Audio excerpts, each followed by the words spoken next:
Everyone, welcome to day 4 of our home seller bootcamp series. I typically do home seller seminars in person in February and March of every year, but because of COVID, we had to mix it up a bit. So I'm doing a 5-day mini series on how to sell your home.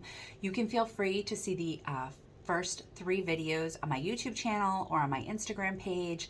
I'd be more than happy to send those links to you if you have friends or family that you want to share those with. I think that there's some really great tools wherever you're selling your home all over the country that people can use.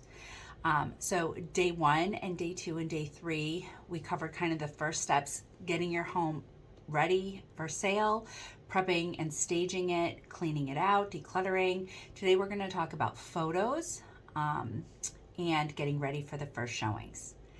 So here in New England, it's March.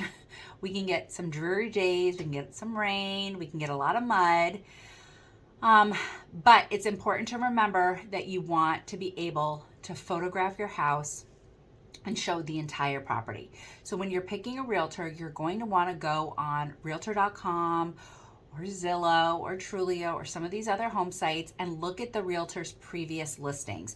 Make sure that they're showcasing the entire property, not just 5 or 6 photos. We have the capability these days to put more than 40 photos on MLS, and consumers shop online. In fact, the National Association of Realtors has said that 93% of homes are viewed online before they even walk in through the doors to see them. And we definitely see that in the North Quabbin. In 2020 and again in 2021, we had tons of buyers shopping from outside of the state, some even outside of the country, and purchasing homes without even going inside.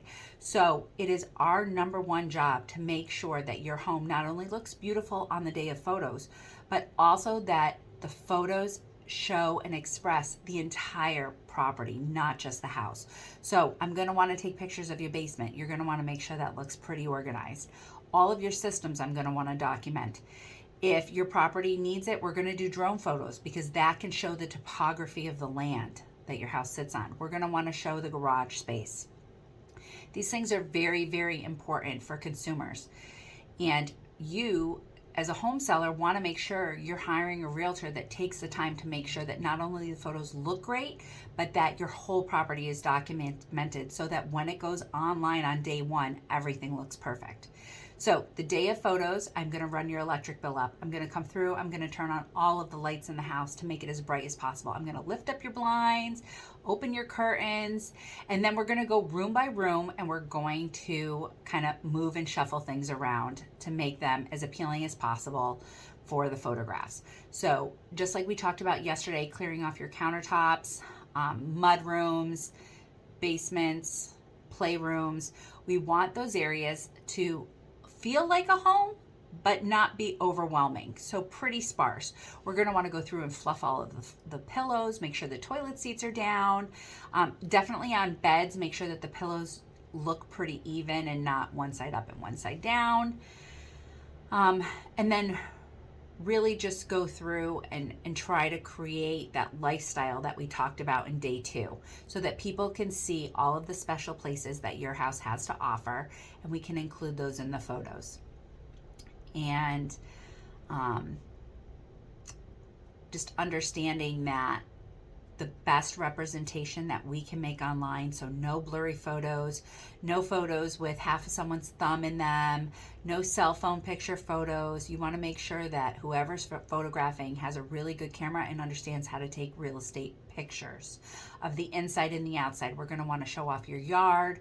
We're going to, like I said, make sure that we do aerial photos with the drone if we need to. Some properties, videos are important. You just want to be able to really showcase as much as you possibly can. I'm going to make sure that there's no cars in the driveway so that consumers can see the size of the driveway and the space that it's in. In all of my listings, I include either a survey or a map photo so that the buyers understand where the house is located in the town. And then the other part that's important that goes along with the photos is understanding that you're hiring a realtor that's really going to work with you and understand what makes your house so special. So I always send all of my clients the pre-listing markup page before I put the house on the market. I ask for their feedback and critique. I've never lived in your home. I don't know what the special characteristics are.